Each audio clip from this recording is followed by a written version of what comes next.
প্রাচীন স্থাপত্যের অদ্ভুত নিদর্শন।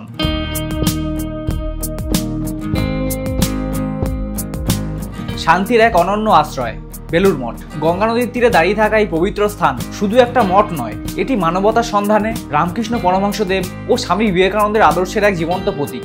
প্রতিটি কারুকার্য, প্রতিটি মন্দির এবং প্রতিটি প্রাঙ্গণ যেন ইতিহাস আর আধুনিকতার গল্প বলে। আজকের এই ভিডিওতে আমরা ঘুরে দেখব সেই অমূল্য ধার্মিক ও সাংস্কৃতিক সম্পদ। এখানে রামকৃষ্ণ মন্দিরের পাশাপাশি রয়েছে স্বামী বিবেকানন্দের পুরনো বাড়ি।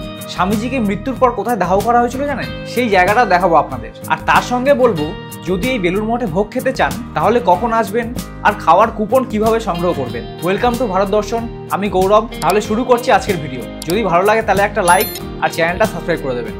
দক্ষিণেশ্বর থেকে গঙ্গা পার করে এখানে আসতে পারেন আপনারা। এই হলো বেলুড় মঠের মেন গেট।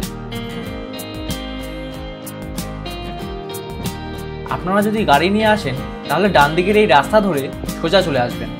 এই মাঠের ভিতর পার্কিংয়ের ব্যবস্থা আছে। আমি সকাল 7টার সময় চলে এসেছিলাম। রাস্তার ধারে দেখলাম কিছু দোকানপাট রয়েছে, এখানে আপনারা ব্রেকফাস্ট করে নিতে পারেন। বেলুড় মঠ খোলে ভোর 6:30টায়, আবার 11:30টায় বন্ধ হয়ে যায়। তারপর বিকেল 4টে থেকে 6:30 অবধি খোলা থাকে। ঢুকেই প্রথমে ডান দিকে দেখলাম যোগানন্দ রিসেপশন সেন্টার। 7ই মে গোল পার্কে রামকৃষ্ণ মিশনে ভক্ত সম্মেলনে যাওয়ার প্রবেশপত্র সংগ্রহ করার জন্য এই কাউন্টার। চারিদিকে গাছপালায় ভরা সুন্দর বাঁধানো রাস্তা দিয়ে এগিয়ে চললাম আরও ভিতরের দিকে। এই দিকেই আছে রামকৃষ্ণ মন্দির, আর সামনে আরও একটা বড় গেট। এখানে টয়লেটেরও ব্যবস্থা আছে। এই গেট পেরিয়ে চলে আসতে হবে মঠ প্রাঙ্গণে।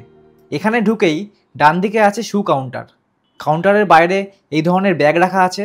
এই ব্যাগের ভিতর আপনার জুতো রেখে কাউন্টারে জমা রাখতে পারেন, তবে এর জন্য কোনো টাকা লাগে না।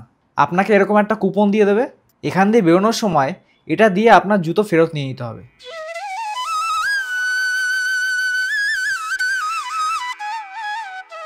বেলুড় মঠের পরিবেশ অসম্ভব সুন্দর। একবার এখানে ঢুকলে আর বেরোতে ইচ্ছে করবে না। আর এই হলো রামকৃষ্ণ মন্দির। মন্দিরটি বেলে পাথরে নির্মিত এবং এর কিছু অংশ কংক্রিটের তৈরি। স্বামী বিবেকানন্দের মৃত্যুর 3 দশক পর শ্রী রামকৃষ্ণের আরেক প্রত্যক্ষ শিষ্য স্বামী বিজ্ঞানানন্দ এটি তৈরি করেছিলেন। 1938 সালের 14ই জানুয়ারি মকর সংক্রান্তির দিনে এই নতুন মন্দিরটি স্থাপিত হয়েছিল। স্বামী বিবেকানন্দ এই মন্দিরের জন্য যে স্থানটি বেছে নিয়েছিলেন তা পবিত্র গঙ্গা নদীর ঠিক ধারে অবস্থিত, যেখান থেকে শ্রী রামকৃষ্ণের সাথে সম্পর্কিত দুটি গুরুত্বপূর্ণ স্থান দক্ষিণেশ্বর এবং কাশীপুরের স্পষ্ট দৃশ্য দেখা যায়, যা এর পবিত্রতা বৃদ্ধি করে। মন্দিরের উভয় পাশে এবং সামনের দিকে রয়েছে বিস্তৃত সবুজ মাঠ। এর খুব দূরেই রয়েছে পুরাতন মন্দির আর পুনর্নির্মিত মঠ কুঠির, যেখানে স্বামী বিবেকানন্দ তার শেষ দিনগুলি কাটিয়েছিলেন। আমি আপনাদের কিছুক্ষণ পরেই দেখাবো সেটা। মন্দিরের ভিতরে ছবি তোলা নিষেধ। কিছু ছবি ইন্টারনেট থেকে সংগ্রহ করে আমি দেখাচ্ছি আপনাদের। এই হলো মন্দিরের ভিতরের স্ট্রাকচার। গর্ভগৃহটি শান্ত ও কঠোর, রামকৃষ্ণের আদর্শের সাথে মানানসই। তিনি সাদা ইটালিয়ান মার্বেলে খোদাই করা একটি পূর্ণ প্রস্ফুটিত পদ্মের উপর বসে আছেন। বেলুড় মঠে কী কী দর্শনীয় স্থান রয়েছে সেগুলো এখানে লেখা আছে। এবার রামকৃষ্ণ মন্দিরের পাশ দিয়ে একটু ভিতরে চলে আসুন। এখানেই আছে পুরনো রামকৃষ্ণ মন্দির আর স্বামী বিবেকানন্দর বাড়ি। আর এটা হলো বিবেকানন্দর নিজের হাতে রোপণ করা আম গাছ। তিনি প্রায়ই এই গাছের তলায় একটি খাটে বসে থাকতেন এবং মন্দিরে আগত দর্শনার্থী ও ভক্তদের সঙ্গে দেখা সাক্ষাৎ করতেন। এই গাছের পিছনেই ছিল তার পুরনো একতলা বাড়ি। 1898 সালে বাড়িটি সংস্কার করে দোতলা করা হয়। দোতলার দক্ষিণ পূর্বের ঘরটিতে স্বামীজি থাকতেন। 1902 সালের 4ই জুলাই এখানেই তিনি মহাসমাধি লাভ করেছিলেন। তার ব্যবহৃত কিছু জিনিস এখানে সংরক্ষিত আছে।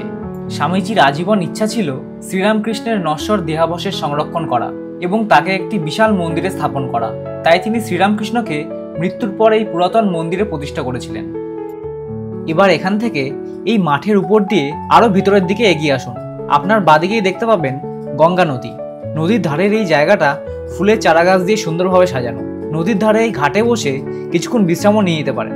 গঙ্গার ঘাটের একদম সামনেই এটা হলো স্বামী ব্রহ্মানন্দ মন্দির। শ্রী রামকৃষ্ণের এক অন্যতম শিষ্য স্বামী ব্রহ্মানন্দ ছিলেন একজন মহান সন্ন্যাসী। তিনি হলেন রামকৃষ্ণ মিশনের প্রথম অধ্যক্ষ। 1922 সালে তার মৃত্যুর পর এই জায়গাতেই তার দেহ অগ্নিতে সমর্পণ করা হয়। তার ঠিক 2 বছর পর অর্থাৎ 1924 সালে 7ই ফেব্রুয়ারি এখানে এই মন্দিরটা প্রতিষ্ঠা করা হয়েছিল। এর ঠিক পাশেই অবস্থিত এই স্বামী বিবেকানন্দ মন্দির। শ্রী রামকৃষ্ণের প্রধান শিষ্য ছিলেন তিনি। যে জায়গাতে বিবেকানন্দর পবিত্র দেহ অগ্নিতে সমর্পণ করা হয়েছিল সেই স্থানের উপরেই নির্মিত এই মন্দির। 1924 সালের 28শে জানুয়ারি মন্দিরটি এখানে স্থাপিত হয়েছিল। মন্দিরের বাইরে বেরোলে আপনারা দেখতে পাবেন এই বেল গাছ। স্বামীজির ইচ্ছা অনুযায়ী মৃত্যুর পরে এই গাছের সামনেই তার দেহ অগ্নিতে সমর্পণ করা হয়েছিল। আর এই জায়গাটা হলো সমাধিপীঠ। এখানে শ্রীরামকৃষ্ণের প্রিয় 7 জন শিষ্যকে মৃত্যুর পর দাহ করা হয়েছিল। আর এখন আপনাদের বলি, যদি এখানে প্রসাদ বা ভোগ খেতে চান তাহলে কি করবেন।